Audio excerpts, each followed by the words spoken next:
Welcome back to the सामाजिक गुरु channel. आज हम करने जा रहे हैं क्लास 9th के साइंस का सैंपल पेपर 1 सॉल्व, जो कि हेल्प करने वाला है आपके फाइनल एग्जाम्स में। तो वीडियो को स्टार्ट करते हैं, बट उससे पहले अगर चैनल पे नए आए हैं तो चैनल को फटाफट से सब्सक्राइब कर दो, क्योंकि यहाँ पर इस तरीके का हेल्पफुल कंटेंट अपलोड होता रहता है। तो चलिए बिना देरी किए वीडियो स्टार्ट करते हैं। सबसे पहले पेपर पैटर्न देख लेते हैं। तो पेपर जो है आपका 80 मार्क्स का आएगा। टाइमिंग आपको 3 आवर्स की दी जाएगी, ठीक है। क्वेश्चन नंबर 1 जो है उसमें 1 से लेकर 25 जो है वो क्वेश्चंस हैं, जो कि 1 मार्क्स के हैं। क्वेश्चन नंबर 2 to 16 जो है वो 2 मार्क्स के क्वेश्चन है, जिसमें से किसी 11 क्वेश्चन को आपने करना है, ठीक है। क्वेश्चन नंबर 17 to 25 में 3 मार्क्स के क्वेश्चन है, जिसमें से आपने 9 अटेम्प्ट करने हैं, ठीक है। अच्छा, टोटल 9 क्वेश्चन दिए गए हैं, जिसमें से 6 आपने अटेम्प्ट करने हैं, ठीक है। और क्वेश्चन नंबर 26 to 28 में 5 मार्क्स वाले क्वेश्चन है, जिसमें कि आपको इंटरनल चॉइस दी गई है, ठीक है। और जो है the internal choice question will be in the same unit, और उस वहां पे आपको बेसिकली ऑप्शन जो है वो दिया गया है कि आपको क्लियर हो जाएगा कि कौन से क्वेश्चन जो है वो चॉइसेस में है, ठीक है। तो वीडियो के एंड तक बने रहिएगा, सारे क्वेश्चन हम लोग यहाँ पे सॉल्व करने वाले हैं, तो एग्जाम की प्रिपरेशन जो है वो आपकी अच्छे तरीके से हो जाएगी। तो चलिए स्टार्ट करते हैं। Part A multiple choice question है, अटेम्प्ट ऑल, सारे अटेम्प्ट करने हैं, ठीक है। The dash energy of an object at a height depends on the ground level और the zero level you choose, ठीक है। तो कौन सी जो है एनर्जी डिपेंड करती है, तो ये होती है पोटेंशियल एनर्जी, ठीक है। नेक्स्ट है what is the speed of sound in methanol liquid at 25 degree Celsius. तो जो मेथनॉल है वो लिक्विड फॉर्म में है, 25 डिग्री सेल्सियस पे जो स्पीड है साउंड का वो क्या होगा यहाँ इसमें, तो ये होगा 103 मीटर पर सेकेंड, ठीक है। नेक्स्ट है which of the following animal can produce ultrasound. Ultrasound जो है वो इनमें से कौन सा एनिमल प्रोड्यूस कर सकता है, तो आंसर है डॉल्फिन्स, ठीक है। अगला क्वेश्चन देखते हैं, what is the percentage of protein in meat. Meat में जो है प्रोटीन का परसेंटेज कितना होता है, 21.10%, ठीक है। अगला क्वेश्चन है the level of which vitamin is kept high in poultry feed. Poultry feed जो है, ठीक है, यहाँ पे मतलब कि मुर्गियां वगैरह पाली जाती है, वहां पे कौन से विटामिन को जो है वो ज्यादा जो है वो हाई रखा जाता है, कौन सा विटामिन ज्यादा होता है, तो ए और के दोनों को ही रखा जाता है, तो आंसर हो जाएगा बोथ ऑफ दीज। नेक्स्ट है Rutherford's alpha particle scattering experiment was responsible for the discovery of. तो रदरफोर्ड का जो अल्फा पार्टिकल स्कैटरिंग एक्सपेरिमेंट था वो किस चीज के मतलब कि कह सकते हो डिस्कवरी के लिए जो है वो रिस्पांसिबल था, तो आंसर है एटॉमिक न्यूक्लियस, ठीक है। अगला क्वेश्चन है which one of the following is a correct electronic configuration of sodium. Sodium का इलेक्ट्रॉनिक कॉन्फ़िगरेशन जो है वो करेक्ट क्या है, 281, ठीक है। नेक्स्ट है विच प्लास्टिड्स आर कलरलेस। कौन सा प्लास्टिड जो है वो कलरलेस है, तो इसका आंसर है ल्यूकोप्लास्ट, ठीक है।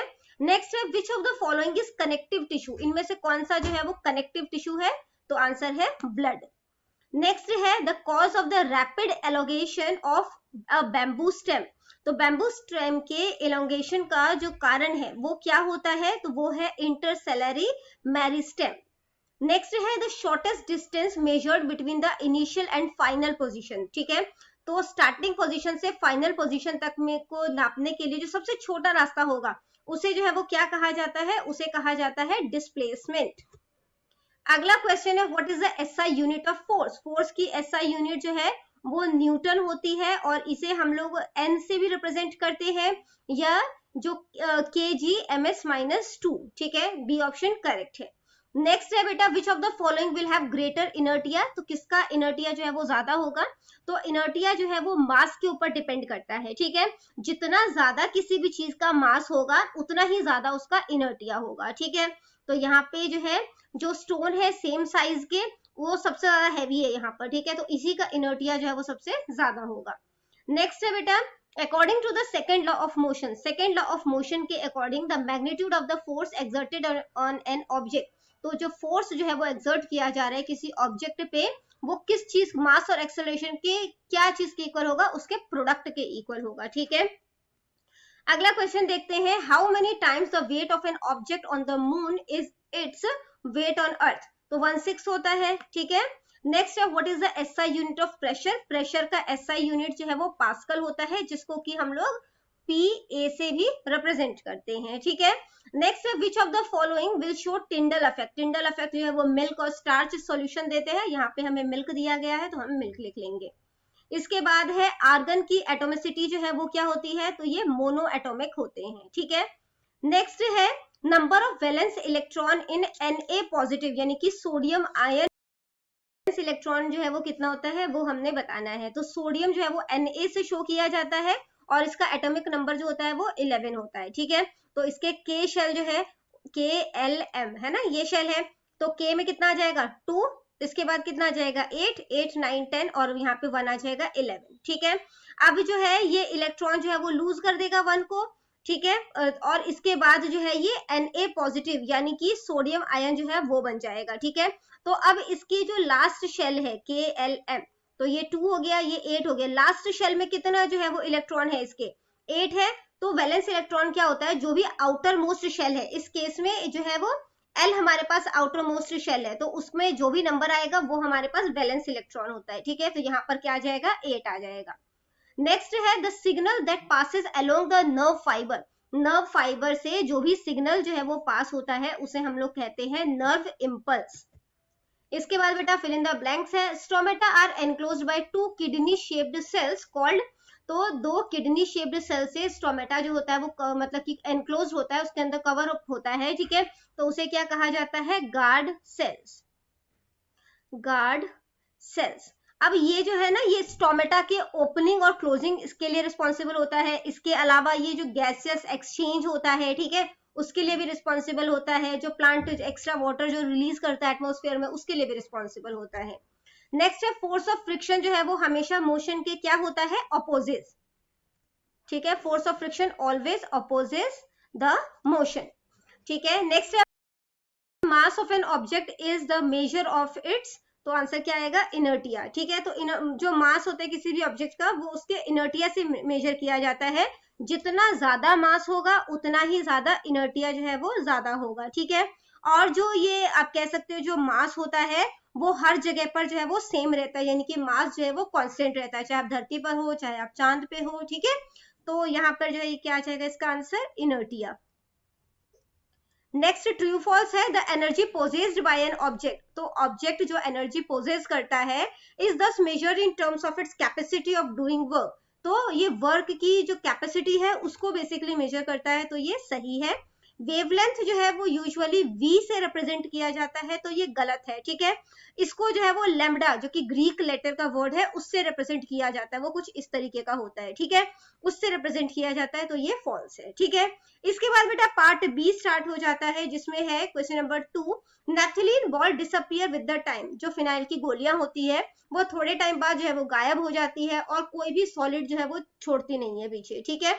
इसके पीछे क्या रीजन है, naphthalene undergoes sublimation very easily, ये सब्लिमेशन प्रोसेस के थ्रू जो है वो गायब होता है, ठीक है, जिसमें क्या होता है जो सॉलिड होता है वो सीधा गैस में कन्वर्ट हो जाता है, ठीक है।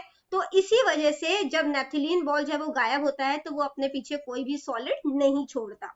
इसके बाद बेटा क्वेश्चन नंबर 3 है, which separation technique will you apply for the separation of the following, तो आप कौन से जो है वो सेपरेशन टेक्निक का इस्तेमाल करेंगे तेल और पानी को अलग करने के लिए, तो ऑयल फ्रॉम वाटर के लिए आप करोगे यूजिंग सेपरेटिंग फनल, ठीक है, सेपरेटिंग फनल होता है उसका इस्तेमाल करोगे, सेपरेटिंग फनल, ठीक है।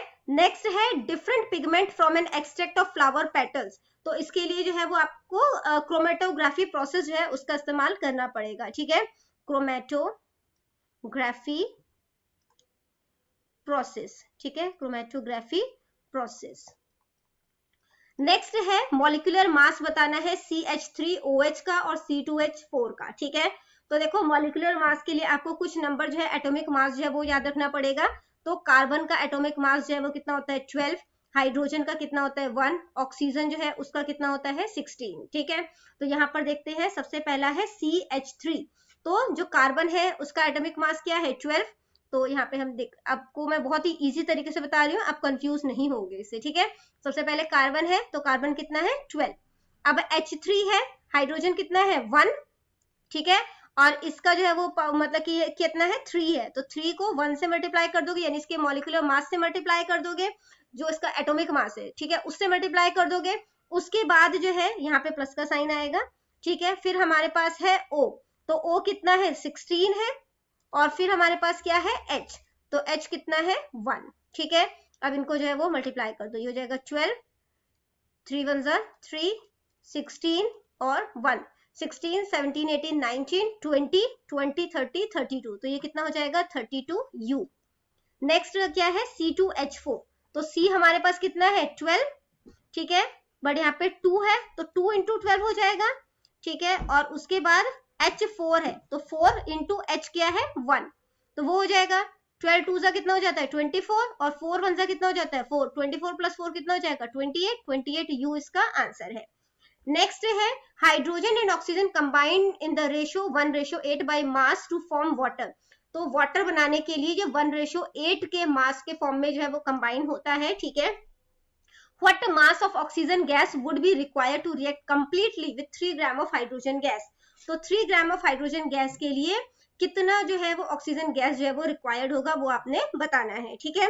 तो 1 ग्राम के लिए 8 ग्राम जो है वो मतलब कह सकते हो कि ऑक्सीजन की जो है वो जरूरत होती है, ठीक है। तो 3 ग्राम हाइड्रोजन गैस के लिए 3 इंटू 8 कर दोगे, कितना हो जाएगा 8 3 24, 24 ग्राम ऑक्सीजन गैस की जरूरत होगी, ठीक है।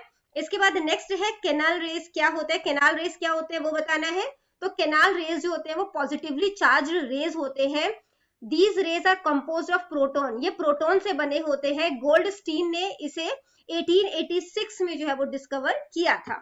अगला क्वेश्चन है बेटा, question why is the plasma membrane called as selectively permeable membrane, तो क्यों कहा जाता है इसे, तो ये देखते हैं। Plasma membrane allows movement of some substance, तो जो प्लाज्मा मेम्ब्रेन होते हैं वो कुछ सब्सटेंस को अलाउ करते हैं, ठीक है, कि वो सेल के अंदर और बाहर जा सकते हैं। In addition to this it can also prevent movement of some substance in and out of the cell, और इसके अलावा ये कुछ जो है सब्सटेंस को सेल के अंदर और बाहर जाने से रोक भी देते हैं। और इसी वजह से इसे सेलेक्टिवली, क्योंकि सेलेक्ट करके भेज रहा है ना कि ये वाला जो है वो मतलब कि सब्सटेंस है वो सेल से अंदर बाहर जा सकता है, ये नहीं जा सकता, और इसी वजह से इसे सेलेक्टिवली परमिएबल मेम्ब्रेन कहा जाता है, ठीक है। क्वेश्चन नंबर 8 से देखते हैं। A bus decreases its speed from 80 kilometer per hour to 60 kilometer per hour, तो एक बस है वो स्पीड जो है 80 किलोमीटर पर आवर से 60 किलोमीटर पर आवर के हिसाब से जो है वो स्पीड उसने बेसिकली चेंज कर दी 5 सेकेंड में। तो बस का जो है वो एक्सेलरेशन जो है वो हमने फाइंड आउट करना है, ठीक है। तो इसके लिए हमारे पास जो इनिशियल वेलोसिटी है, यानी जो स्टार्टिंग वेलोसिटी है जिसे हम u से रिप्रेजेंट करते हैं, वो क्या है 80 किलोमीटर पर आवर, ठीक है। तो यहाँ पर जो है 80 किलोमीटर पर आवर है, इसे हम लोग मीटर पर सेकंड में कन्वर्ट कर देंगे तो क्या हो जाएगा, ये 80 हो जाएगा, ठीक है। अब ये किलोमीटर है, यहाँ पे 1000 आ जाएगा, ठीक है, और ये आर है, तो आर को सेकंड में कन्वर्ट करने के लिए 60 इंटू 60 हो जाएगा। कटिंग करोगे इसकी, ठीक है, 0 से 0 कैंसिल, 0 से 0 कैंसिल। उसके बाद जो है ये क्या हो जाएगा यहाँ पे, इसको करोगे तो 2 3 जा 6, 2 5 जा 10, तो मल्टीप्लाई कर दोगे। अब हमारे पास यहाँ पे क्या आ गया 80 इंटू 5 और 6 3 जा कितना हो जाएगा 18, इसको सॉल्व करोगे तो ये क्या आ जाएगा 22.22 मीटर पर सेकेंड, ठीक है। इसके बाद जो हमारे पास v है, यानी कि जो हमारे पास फाइनल वेलोसिटी है वो कितना दिया है 60 किलोमीटर, 60 किलोमीटर पर आवर। अब इसको भी हम मीटर पर सेकंड में कन्वर्ट कर देते हैं, तो सेम तरीके से कन्वर्ट हो जाएगा 60 इंटू 1000, और यहाँ पे 60 इंटू 60 हो जाएगा, ठीक है। 60 से 60 कैंसिल, 0 से 0 कैंसिल, 100/6 हो गया, ये 100/6 हो गया। इसे सॉल्व करोगे तो क्या हो जाएगा, तो ये हो जाएगा 16.66 मीटर पर सेकेंड, ठीक है। अब यहाँ पे टाइम जो है वो हमें कितना दिया गया है 5 सेकेंड, 5 सेकेंड दिया गया है टाइम, ठीक है। अब यहाँ पे हम एक्सेलरेशन निकालते हैं, तो एक्सेलरेशन जो है वो a से रिप्रेजेंट होता है, फॉर्मूला क्या होता है v माइनस यू अपॉन में t, ठीक है। तो v हमारे पास जो है वो क्या है 16.66, और हमारे पास जो u है, ठीक है, जो इनिशियल वेलोसिटी है वो कितनी है 22.22, और टाइमिंग जो है वो 5 दिया गया है, ठीक है। माइनस करेंगे तो क्या हो जाएगा -5.56, और डिनोमिनेटर क्या है 5 है, ठीक है। कटिंग करोगे इसकी तो क्या हो जाएगा -1.11 मीटर पर सेकेंड स्क्वायर, ठीक है। ये इसका आंसर है। अगला क्वेश्चन देखते हैं कि व्हेन विल यू से a body is in uniform acceleration, आप कब कहोगे कि एक बॉडी जो है वो यूनिफॉर्म एक्सेलरेशन में है, ठीक है, तो वो आपने बताना है।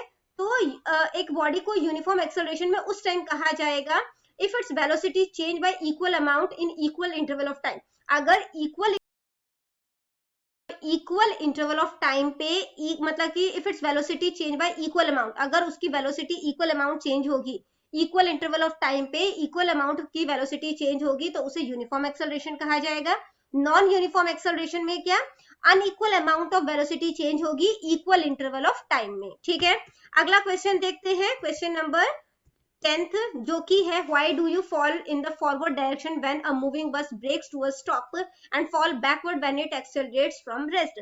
तो जब बस जो है वो अचानक से ब्रेक लेती है, ठीक है, ब्रेक लगता है बस में, तो आप जो है, ठीक है, आप जो है वो गिरते हो फॉरवर्ड डायरेक्शन में आगे की तरफ, और जब जो है एक्सेलरेट मतलब जब बस रुकी हुई है और स्टार्ट होते तो आप पीछे के डायरेक्शन में गिरते हो। तो उसके पीछे रीजन क्या है, तो इसके पीछे रीजन जो है वो देखते हैं क्या है। तो जब एक मूविंग बस जो है उसमें ब्रेक लगता है, वी फॉल फॉरवर्ड, हम आगे की तरफ गिरते हैं, due to inertia of motion, inertia of motion की वजह से, ठीक है, क्योंकि बस जो है वो मूवमेंट में थी, अचानक से ब्रेक लगा, ठीक है, अब बस मूवमेंट में थी, हम लोग जो है वो रेस्ट पोजीशन पे थे, ठीक है, तो इस वजह से उसमें चेंजेस आया।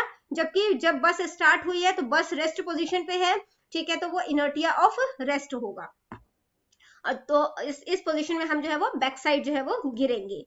अगला क्वेश्चन है बेटा, क्वेश्चन नंबर, ये देखते हैं question number 11th। A racing car has a uniform acceleration, एक रेसिंग कार है उसमें यूनिफॉर्म एक्सेलरेशन है, ठीक है, 4 मीटर पर सेकेंड स्क्वायर का, ठीक है, और what distance will it cover in 10 second after start, तो 10 सेकेंड के बाद ये कितना डिस्टेंस कवर करेगा वो आपने बताना है, ठीक है। तो इस केस में हमारे पास u जो है, यानी जो इनिशियल वेलोसिटी है, बस तो स्टार्टिंग में मतलब कि चल नहीं रही थी, तो 0 हो जाएगा, 0 मीटर पर सेकेंड है, ठीक है।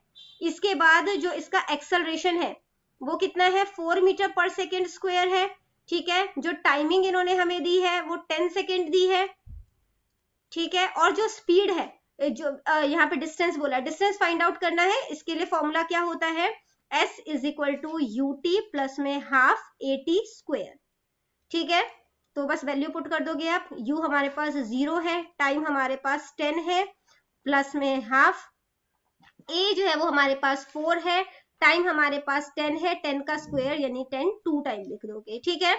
इसके बाद देखो बेटा, 0 को 10 से मल्टीप्लाई किया 0 हो जाएगा। अब इसको जो है वो सॉल्व कर लेते हैं, ठीक है, तो यहाँ से इसकी कटिंग करोगे ये 2 हो जाएगा, ठीक है, 0 10 जा 0, प्लस में 2 1 जा 2, और ये डबल 0 मल्टीप्लाई हो जाएगा तो 200 हो जाएगा, ठीक है, 0 और 200 को प्लस करोगे तो 200 मीटर जो है इसका आंसर हो जाएगा, ठीक है। अगला क्वेश्चन देखते हैं, जो कि है what would require a greater force accelerating a 2 kg mass at 5 metre पर सेकेंड, तो कौन सा जो है वो इसमें से ग्रेटर है होगा, ठीक है, वो बताना है। एक जो है ग्रेटर फोर्स किसमें लग रहा है, एक्सेलरेट कर रहा है 2 kg मास 5 मीटर पर सेकेंड स्क्वायर, या फिर 4 kg मास 2 मीटर पर सेकेंड स्क्वायर का, ठीक है। एक बार स्क्रीन क्लियर कर लेते हैं, इस क्वेश्चन को देखते हैं कैसे करते हैं। तो सबसे पहले जो है वो यहाँ पे हमारे पास जो पहला ऑब्जेक्ट है उसका हम जो है मास ले लेते हैं, तो मास यहाँ पे कितना दिया गया है, 2 kg, ठीक है, और यहाँ पे जो एक्सेलरेशन दिया है वो कितना दिया गया है, 5 मीटर पर सेकेंड स्क्वायर, ठीक है, 5 मीटर पर सेकेंड स्क्वायर। तो इसका जो है हमने फोर्स फाइंड आउट कर रहे हैं, फोर्स कैसे, तो मास इंटू एक्सेलरेशन होता है, मल्टीप्लाई कर दोगे 5 10 हो जाएगा, तो ये 10 न्यूटन आ गया, ठीक है। अब दूसरा जो है वो हमें क्या दिया गया है, दूसरा मास हमें दिया गया है 4 kg, ठीक है, 4 kg, और जो एक्सेलरेशन जो है वो दूसरा दिया गया है वो 2 मीटर पर सेकेंड स्क्वायर है, ठीक है, 2 मीटर पर सेकेंड स्क्वायर। तो अगेन फोर्स फाइंड आउट करेंगे, m मल्टीप्लाई a, तो ये क्या हो जाएगा, 4 इंटू 2 जो है वो कितना हो जाएगा, 8 न्यूटन आ गया। अब न्यूटन ज्यादा है कि 8 न्यूटन, 10 न्यूटन ज्यादा है, इसका मतलब क्या है कि जो जिसका मास जो है वो ज्यादा है, ठीक है, उसको जो है मतलब कि बेसिकली जो 10 न्यूटन वाला है, इसको जो है वो किसी इस ऑब्जेक्ट को मूव करने के लिए हमें ज्यादा फोर्स की जरूरत पड़ेगी, ठीक है। तो क्या लिखोगे, मोर फोर्स इज रिक्वायर्ड, ठीक है, या तो आप बस इतना भी लिख सकते हो और फिर आगे जो है वो लिख सकते हो, लिखना चाहो तो, more force is required to move or accelerate, to move or accelerate, ठीक है, ऑब्जेक्ट ऑफ मास, अब इसका आया था ना हमारे पास, object of mass 2 kg with acceleration of 5 metre पर सेकेंड स्क्वायर। ठीक है, अगला क्वेश्चन देखते हैं। क्वेश्चन नंबर 13 है, certain force acting on 20 kg mass changes its velocity from 5 metre पर सेकेंड, ठीक है, टू 2 मीटर पर सेकेंड। तो इसमें जो है वो फोर्स जो मतलब कि अप्लाई हो रहा है वो आपको बताया गया है। ठीक है, कि जो फोर्स एक्ट हो रहा है 20 kg मास पे, ठीक है, वो वेलोसिटी जो है वो चेंज करता है 5 मीटर सेकेंड से 2 मीटर पर सेकेंड। डन हुआ है फोर्स के द्वारा वो फाइंड आउट करना है। तो हमारे पास जो मास है जिसको हम m से रिप्रेजेंट करते हैं, ठीक है, वो हमारे पास कितना है 20 kg, और जो हमारे पास इनिशियल वेलोसिटी है, इनिशियल वेलोसिटी वो कितनी दी गई है, वो दी गई है हमें 5 मीटर, ठीक है, पर सेकेंड। अब यहाँ पे हम लोग जो है वो initial kinetic energy find out कर रहे हैं, इनिशियल काइनेटिक एनर्जी। तो इसका फॉर्मूला क्या होता है, half into mass into velocity का स्क्वायर। ठीक है, वेलोसिटी का स्क्वायर हो जाएगा, यहाँ पे हाफ आ गया, मास हमारे पास कितना है 20, वेलोसिटी है हमारे पास 5 का स्क्वायर हो गया, कटिंग करोगे 10 हो जाएगा। ठीक है, 5 का स्क्वायर 25 होता है, 25 को 10 से मल्टीप्लाई किया तो क्या हो जाएगा 250, तो 250 जाउल आ गया इसका। ठीक है, अब जो फाइनल वेलोसिटी है हमारी, तो फाइनल वेलोसिटी इन्होंने कितनी दी है 2 मीटर पर सेकेंड। ठीक है, तो वो हो जाएगा 2 मीटर पर सेकेंड। अब final kinetic energy find out कर लेते हैं, फाइनल काइनेटिक एनर्जी। तो अगेन फॉर्मूला तो सेम ही आएगा, half into mass into velocity का स्क्वायर, वेलोसिटी का स्क्वायर, तो ये हो जाएगा हाफ, जो मास है वो तो 20 kg ही है, और ये 2 मीटर पर सेकेंड हो गया, यानी कि 2 का स्क्वायर, कटिंग करोगे क्या हो जाएगा 10। ठीक है, 2 का स्क्वायर कितना हो जाता है 4 को 10 से मल्टीप्लाई किया तो 40 जाउल हो गया ये। ठीक है, तो वर्क डन कितना हुआ वो फाइंड आउट करना है। तो work done is equal to change in kinetic energy, है ना, जितना भी काइनेटिक एनर्जी में बदलाव आया है वो होगा work done, change in kinetic energy. तो पहले कितना था हमारे पास, ये मतलब कि लास्ट वाला देखोगे तो 40 जाउल, और ये कितना था इनिशियल जो मतलब काइनेटिक एनर्जी थी 250 जाउल, माइनस करोगे तो कितना आ जाएगा माइनस का 210 जाउल। ठीक है, तो ये इतना जो है बेसिकली काम किया गया है। ठीक है, अगला क्वेश्चन देखते हैं जो कि है, how is ultrasound used for cleaning. Ultrasound को किस तरीके से क्लीनिंग के लिए जो है वो इस्तेमाल किया जाता है वो आपने बताना है। ठीक है, तो अल्ट्रासाउंड को क्लीनिंग के लिए कैसे इस्तेमाल किया जाता है, object to be cleaned up placed in cleaning solution. तो जिस भी ऑब्जेक्ट को साफ किया जाना है उसे पहले क्लीनिंग सॉल्यूशन में डाला जाता है, और अल्ट्रासोनिक वेव्स जो है उसके ऊपर से भेजा जाता है due to the high frequency of ultrasound, क्योंकि अल्ट्रासाउंड की फ्रिक्वेंसी जो है वो काफी ज्यादा हाई होती है, तो जिससे डस्ट, ग्रीस, डर्ट ये सब जो होता है वो उससे अलग होना शुरू हो जाते हैं और गिरना शुरू हो जाते हैं, और इस तरीके से ऑब्जेक्ट जो है वो साफ हो जाता है। ठीक है, क्वेश्चन नंबर 15 है, how do good animal husbandry practices benefits for farmer. अच्छे तरीके से जब जानवरों को पाला जाता है तो वो किस तरीके से किसानों के लिए फायदेमंद होता है। तो इम्प्रूव ब्रीड्स जो है वो डोमेस्टिक एनिमल की मिलती है। ठीक है, प्रोडक्शन जो है वो मिल्क, एग, मीट का बढ़ जाता है। इसके अलावा जो protect against disease and help the farmer to improve their economic condition. तो जानवर बीमार वगैरह नहीं होंगे तो जिससे क्या होगा, किसानों का पैसा उनके इलाज में नहीं लगेगा और उनकी इकोनॉमिक कंडीशन जो है वो इम्प्रूव होगी। ठीक है, इसके बाद अगला क्वेश्चन है कि what would happen to the life of a cell if there was no Golgi apparatus. अगर कोई भी गोल्गी अपैरेटस नहीं होगा तो जो सेल का लाइफ है उसके बारे में उसका क्या होगा वो आपने बताना है। ठीक है, तो अगर गोल्गी अपैरेटस नहीं होगा, there will be storage, modification and packaging of the products in vessel. तो वेसल में जो है इनका जो है वो पैकेजिंग होगा, मॉडिफिकेशन होगा, स्टोरेज होगा। सिंपल शुगर जो है वो कॉम्प्लेक्स शुगर में नहीं बदलेंगे, जो लाइसोसोम का जो फॉर्मेशन है वो पॉसिबल नहीं हो पाएगा। ठीक है, अगला क्वेश्चन है बेटा कि होमोजीनियस और हिट्रोजीनियस मिक्सचर में जो है वो अंतर बताने हैं। तो होमोजीनियस मिक्सचर जो है वो क्या है, इसमें यूनिफॉर्म कॉम्पोजिशन होता है, मतलब एक जैसा कॉम्पोजिशन होता है। जैसे अगर पानी में आपने जो है वो नमक जो है वो डिसॉल्व कर दिया तो पानी जो है वो सारे पानी में एक जैसा ही सॉल्ट जो है वो डिसॉल्व होगा। ठीक है, जबकि हिट्रोजीनियस मिक्सचर में नॉन यूनिफॉर्म कॉम्पोजिशन होता है। जैसे कि अब पानी में आप मिट्टी जो है वो घोल दो तो ऊपर का पानी फिर भी साफ होगा, जैसे जैसे पानी हम जो है वो ज्यादा ग्लास के डीपली लेंगे तो वो पानी में मिट्टी जो है वो ज्यादा आएगी। ठीक है, इसके बाद अगला क्वेश्चन, क्वेश्चन नंबर 18 है, right the electronic configuration of any one pair of isotope and isobar. तो एक इलेक्ट्रॉनिक कॉन्फ़िगरेशन बताना है इसका, ठीक है। तो इसका इलेक्ट्रॉनिक कॉन्फ़िगरेशन क्या है, pair of isotope, because of same number of electron isotope have similar electronic configuration. तो इसका इलेक्ट्रॉनिक कॉन्फ़िगरेशन जो है वो सिमिलर है, ठीक है। तो शेल लिया है हमने KLM, क्लोरीन लिया है, इसका ये 287 हो जाएगा, ठीक है। यहाँ पे भी क्लोरीन जो है वो 287 है। पेयर ऑफ आइसोबार्स का देखें तो शेल KLMN वाला भी शेल लिया है। आर्गन को देखें तो 288 हो जाएगा, कैल्शियम को देखें तो 2882 हो जाएगा, ठीक है। इसमें दो पार्ट है। नेक्स्ट है जो JJ थॉम्सन का एटम का मॉडल है, उसकी लिमिटेशंस यानी कि सीमाएं क्या क्या है। Thomson's atomic model fail to explain presence of nucleus in an atom. तो एटम में न्यूक्लियस के प्रेजेंस को ये बताने में फेल हो गया। थॉमसन का जो एटॉमिक मॉडल है वो फेल हो गया कि एटम के इलेक्ट्रॉन की पोजीशन बताने में भी फेल हो गया। There is no experimental evidence supporting this atomic model. कोई इस एटॉमिक मॉडल को सपोर्ट करने के लिए कोई भी एविडेंस यानी कि कोई भी सबूत जो है वो नहीं है, ठीक है। अगला क्वेश्चन है, how do substance like carbon dioxide and water move in and out of the cell. Cell में किस तरीके से ये इन एंड आउट करते हैं उसको आपने एक्सप्लेन करना है। तो carbon dioxide moves out of the cell by the process of diffusion. Diffusion process से जो है वो बाहर निकलता है ये, ठीक है। There is higher concentration of carbon dioxide inside the cell. तो सेल के अंदर जो है वो इसका कंसंट्रेशन काफी ज्यादा हाई होता है बाहर के कंपैरिजन में, ठीक है।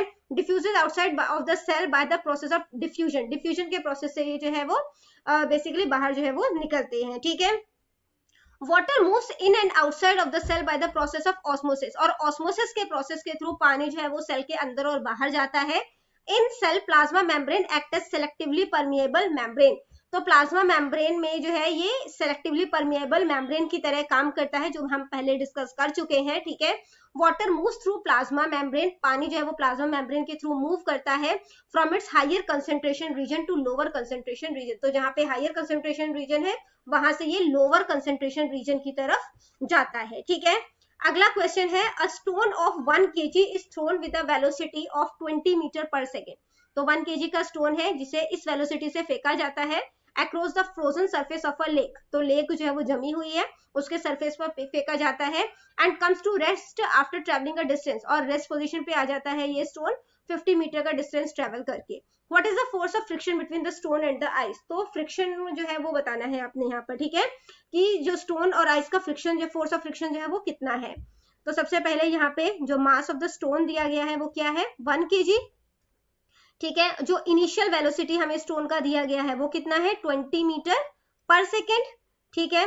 इसके बाद जो हमें फाइनल वेलोसिटी दिया गया है वो मतलब कि रेस्ट पोजीशन पे आ गया ये, इसका मतलब 0 पे आ गया, 0 मीटर पर सेकेंड, ठीक है। और जो इसका स्पीड था, सॉरी जो डिस्टेंस है जिसको कि हम लोग यहाँ पे एस से मेजर करते हैं, ठीक है, एस से डिनोट किया जाता है, वो कितना है, 50 मीटर, ठीक है।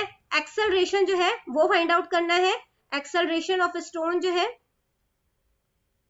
एक्सेलरेशन ऑफ स्टोन, उसको हम लोग ए से डिनोट कर रहे हैं, ठीक है। तो यहाँ पे जो है वो फॉर्मूला क्या लग जाएगा, 2 into a into s is equal to v square minus u square, ठीक है। बस अब वैल्यू पुट कर दो, 2a को a ही रहने देंगे, s हमारे पास क्या है 50 माइनस v का स्क्वायर यानी कि 0 का स्क्वायर, यहाँ पे इज इक्वल टू है ना, इज इक्वल टू आ गया 0 का स्क्वायर माइनस u जो है वो हमारे पास 20 है, 20 का स्क्वायर हो जाएगा, ठीक है। अब 52 जा 100 हो जाएगा, ये 100a हो जाएगा, 0 का स्क्वायर 0 हो जाता है, 20 का स्क्वायर जो है वो 400 हो जाएगा, ठीक है। अब यहाँ पे जो है वो 0 स्क्वायर माइनस 4 मतलब माइनस 20 का स्क्वायर है, ठीक है। तो यहाँ पे ये क्या आ जाएगा, माइनस का 400 आ जाएगा। a is equal to minus का 400 अपॉन में 100 हो जाएगा, 0 से 0 कैंसिल हो जाएंगे। तो जो एक्सेलरेशन है वो क्या आ गया, -4 मीटर पर सेकेंड स्क्वायर, ठीक है। अब इन्होंने बोला फोर्स ऑफ फ्रिक्शन जो अप्लाई हो रहा है स्टोन पर वो आपने बताना है। तो फोर्स जो है वो कैसे निकालते हैं, मास को एक्सेलरेशन से मल्टीप्लाई करने पर। तो मास जो है वो यहाँ पे हमें कितना दिया गया है, तो वो 1 kg है, और एक्सेलरेशन अभी हमने फाइंड आउट किया -4 है, मल्टीप्लाई करोगे तो -4n हो जाएगा यानी कि न्यूटन हो जाएगा, ठीक है। अगला क्वेश्चन देखते हैं बेटा, जो कि है differentiate between loudness and intensity of sound. Intensity के बारे में बताना है तो लाउडनेस जो है वो हमारे जो ईयर है, ठीक है, उसके लिए सेंसेशन होता है। इंटेंसिटी जो है वो मैग्नीट्यूड है, ठीक है, साउंड एनर्जी का। इसके अलावा जो अल्ट्रासाउंड है इसमें लाउडनेस 0 होती है। अल्ट्रासाउंड पोजेस सम इंटेंसिटी, कुछ intensity. Loudness of sound can be different for different person, तो अलग अलग लोगों के लिए जो साउंड का लाउडनेस है वो अलग अलग हो सकता है, जबकि जो साउंड की इंटेंसिटी होती है वो सभी के लिए सेम होती है, ठीक है। लाउडनेस को मापा नहीं जा सकता, इंटेंसिटी को नापा जा सकता है। अगला बेटा बी पार्ट है, जो कॉन्सर्ट हॉल है उनके जो छत होती है वो कर्व्ड शेप में क्यों होती है?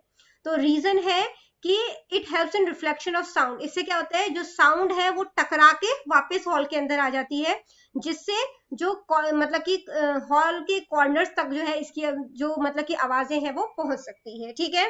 नेक्स्ट क्वेश्चन है बेटा कि what are the characteristics of particle of matter.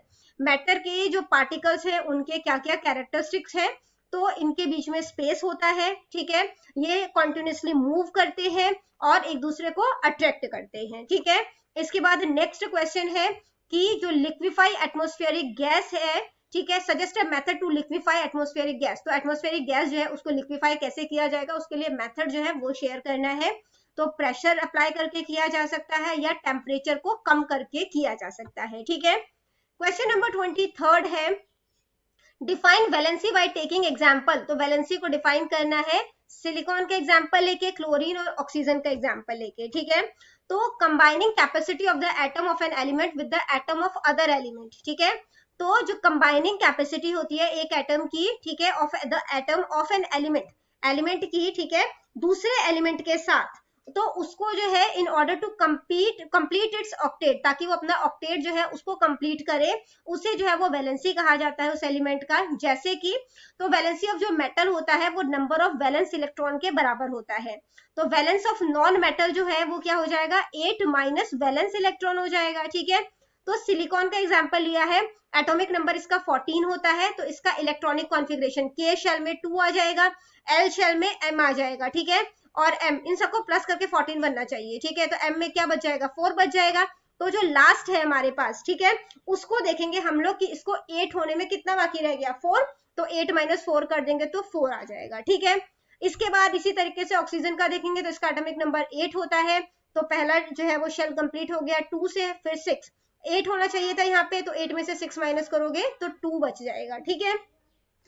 अगला क्वेश्चन जो है बेटा वो देखते हैं, जो कि हमसे पूछा गया है यहाँ पर कि how do you differentiate between capture fishing, marine culture and aquaculture. इन तीनों में जो है वो आपने अंतर बताना है।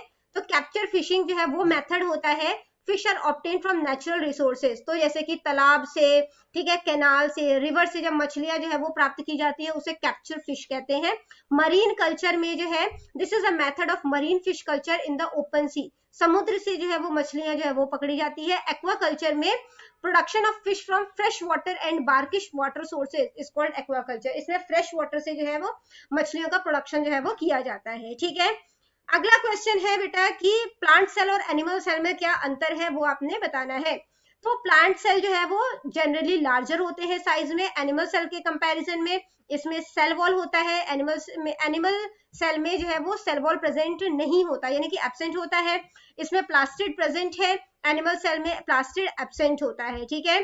प्लांट सेल है single large vacuole, plant cell में एक सिंगल लार्ज वैक्यूल होता है, जबकि एनिमल सेल में काफी सारे जो है वो छोटे छोटे वैक्यूल्स होते हैं। इसमें सेंट्रोसोम जो है वो नहीं होता, जबकि एनिमल सेल में सेंट्रोसोम जो है वो होता है, ठीक है। फूड जो है वो स्टार्च के फॉर्म में जो है प्लांट सेल में स्टोर होते हैं, जबकि एनिमल में वही ये ग्लाइकोजन के फॉर्म में स्टोर होते हैं, ठीक है। नेक्स्ट क्वेश्चन जो है वो बेटा पार्ट डी से है, identify the type of tissue in the following. तो किस किस तरीके का टिश्यू है इसमें वो आपने बताना है। तो स्किन में होता है एपिथेलियल टिश्यू, ठीक है, एपिथेलियल टिश्यू। नेक्स्ट है बार्क ऑफ ट्री, इसमें होता है simple permanent tissue, simple permanent tissue, ठीक है, ये प्लांट में होता है। के बाद बोन है, ठीक है, तो बोन में जो है वो कौन सा टिश्यू होता है, कनेक्टिव टिश्यू, कनेक्टिव टिश्यू। इसके बाद है लाइनिंग ऑफ किडनी ट्यूब्यूल, तो इसमें जो है वो कौन सा होता है, क्यूबॉइडल एपिथेलियल टिश्यू, ठीक है, cuboidal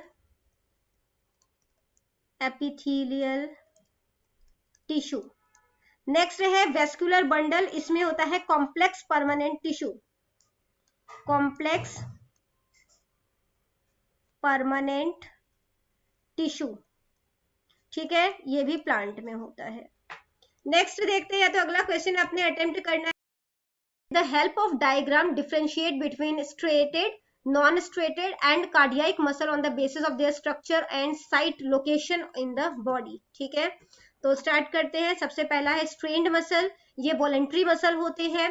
these muscular tissues are cylindrical and unbranched, cylindrical होते हैं, अनब्रांच्ड होते हैं, ठीक है, मतलब इसकी ब्रांचेस नहीं निकलेंगी। Cell of these muscles are multinucleated, multinucleated होते हैं। ये जो है वो बोन से अटैच होते हैं और ये बॉडी मूवमेंट में हेल्प करते हैं, ठीक है। इसका डायग्राम यहाँ पे दिया गया है। फिर आ जाता है स्मूथ मसल, ये इनवॉलेंट्री मसल होते हैं। ये जो मस्कुलर टिश्यू होते हैं ये लॉन्ग और पॉइंटेड जो है वो पॉइंटेड होते हैं, जो मतलब कि इसके एंड में। नेक्स्ट है इन मसल्स के जो सेल है वो यूनिन्यूक्लिएट होते हैं, ठीक है, जबकि ये मल्टी न्यूक्लिएट है। These are found in body system like digestive system, ये डाइजेस्टिव सिस्टम में प्रेजेंट होते हैं और ये जो है वो इनवॉलेंट्री मूवमेंट जो है उसको कंट्रोल करने में हेल्प करते हैं। नेक्स्ट आ जाता है कार्डियाक मसल, ये भी इनवॉलेंट्री मसल है, मतलब हमारी इच्छा अनुसार काम नहीं करते हैं, ठीक है। ये जो है वो सिलेंड्रिकल होते हैं, ब्रांच्ड होते हैं और यूनिन्यूक्लिएट होते हैं। These muscles can work for life without getting fatigue, बिना थके हुए ये पूरी लाइफ जो है ये काम कर सकते हैं, ठीक है। इसका डायग्राम जो है वो आपको यहाँ पर दिया गया है। अगला क्वेश्चन है कि calculate the molar mass of the following compound, तो इनका मोलर मास जो है वो आपने फाइंड आउट करना है। सबसे पहले C2H6 है, ठीक है। तो जो कार्बन है उसका जो मतलब कि कह सकते हो जो एटॉमिक मास होता है वो क्या होता है, 12 होता है, ठीक है। तो एटॉमिक मास लिख देते हैं हम लोग। तो यहाँ पे कार्बन है, कार्बन का कितना हो जाता है 12, ठीक है। और हाइड्रोजन है, हाइड्रोजन का कितना है 1। तो कार्बन का जो यहाँ पे 2 दिया गया है, 2 मल्टीप्लाई कार्बन का एटॉमिक मास कितना है 12, 12 मल्टीप्लाई कर दोगे, प्लस में H6 है, 6 मल्टीप्लाई इसका एटॉमिक मास 1 है, ठीक है। तो 12 2 कितना हो जाता है 24 और 6 1 6, तो 24 प्लस 6 जो है वो कितना हो जाएगा, तो ये हो जाएगा 30, 30U इसका आंसर है, ठीक है। इसके बाद CH3OH है, तो यहाँ पे ऑक्सीजन जो है उसका भी लिख लेते हैं, तो वो हो जाता है 16, ठीक है। तो यहाँ पे सॉल्व कर देती हूँ, नहीं तो कंफ्यूजन हो जाएगी आपको। तो देखो कार्बन है, तो कार्बन जो है उसके लिए यहाँ पे 1 है, यहाँ पे है ना, तो और यहाँ पे इसका कार्बन का जो एटॉमिक मास है वो कितना होता है 12 है, ठीक है। तो 1 × 12 कर दो आप चाहे। उसके बाद जो है H3 है, ठीक है, तो यहाँ पे 3 हो जाएगा और हाइड्रोजन का एटॉमिक मास कितना है 1 है, तो ये हो जाएगा। प्लस में O कितना है हमारे पास 16 और H जो है यानी कि जो हाइड्रोजन है उसका एटॉमिक मास कितना है 1, ठीक है। तो 12 1 12 प्लस में 3 1 3 प्लस 16 प्लस 1, 16 17 18 19 20 30 32, तो ये कितना आ जाएगा 32U। नेक्स्ट है HCl, ठीक है। तो HCl का कितना हो जाएगा, तो यहाँ पे देखो, तो यहाँ पे HCl है, ये हमारे पास सेकंड वाला हो गया, ठीक है। थर्ड, तो यहाँ पे H जो है उसका जो एटॉमिक मास है वो 1 है और जो Cl है, ठीक है, उसका एटॉमिक मास कितना होता है 35.5, दोनों को प्लस करोगे कितना हो जाएगा 36.5 ग्राम। नेक्स्ट है HNO3, ठीक है। तो HNO3 है, तो अगेन जो यहाँ पे हमारे पास H है वो 1 है, ठीक है। उसके बाद जो N है, ठीक है, यानी जो नाइट्रोजन है उसका एटॉमिक मास कितना होता है 14 होता है, यहाँ पे 14 आ जाएगा। प्लस में ऑक्सीजन का ये 3 दिया हुआ है, तो ये 3 आ जाएगा, ठीक है। और इसके बाद इसका 16 होता है एटॉमिक मास, तो ये हो गया यहाँ पे 1 प्लस में 14, 16 3 सा करोगे, ठीक है, तो वो कितना हो जाएगा 48, प्लस करोगे कितना हो जाएगा 63 ग्राम। नेक्स्ट आ जाएगा बेटा फिफ्थ है K2CO3, तो यहाँ पे जो है वो K हमारे पास यहाँ पे 2 है, ठीक है, और K जो है यानी कि यहाँ पे इस K की वैल्यू कितनी होती है, एटॉमिक मास कितना होता है 39, तो 2 × 39 हो जाएगा, ठीक है। प्लस में हमारे पास जो है वो ये क्या आ जाएगा, K हो गया, C हमारे पास कितना है 12 और O3 है, तो 3 × O की वैल्यू कितनी है 16, ठीक है। मल्टीप्लाई करोगे 39 2 78 हो जाएगा, प्लस में 12 16 3 48, इन्हें प्लस कर दोगे तो प्लस करके कितना आ जाएगा 138 U। नेक्स्ट क्वेश्चन देखते हैं जो कि है right the chemical formula of the following. तो इनका केमिकल फॉर्मूला जो है वो आपने फाइंड आउट करना है, ठीक है।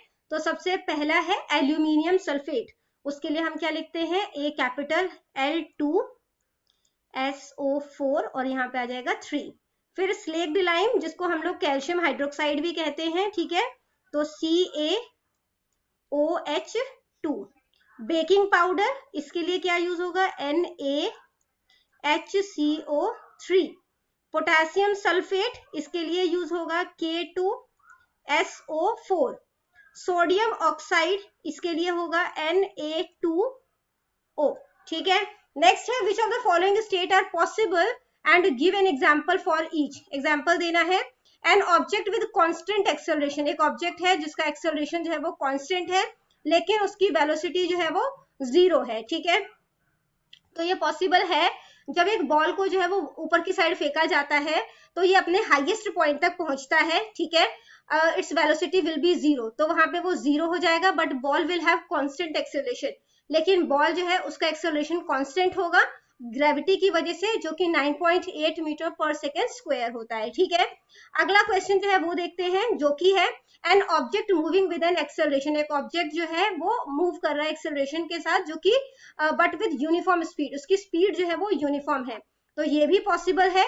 तो ये कब है when an object moves in a circular track. Circular track में कोई ऑब्जेक्ट अगर मूव करता है यूनिफॉर्म स्पीड के साथ मूव करेगा, वो object will possess acceleration as direction of velocity change. तो जैसे जैसे जो है वेलोसिटी की डायरेक्शन चेंज होगी तो एक्सेलरेशन जो है वो पोज होगा, ठीक है, at every point of circular track.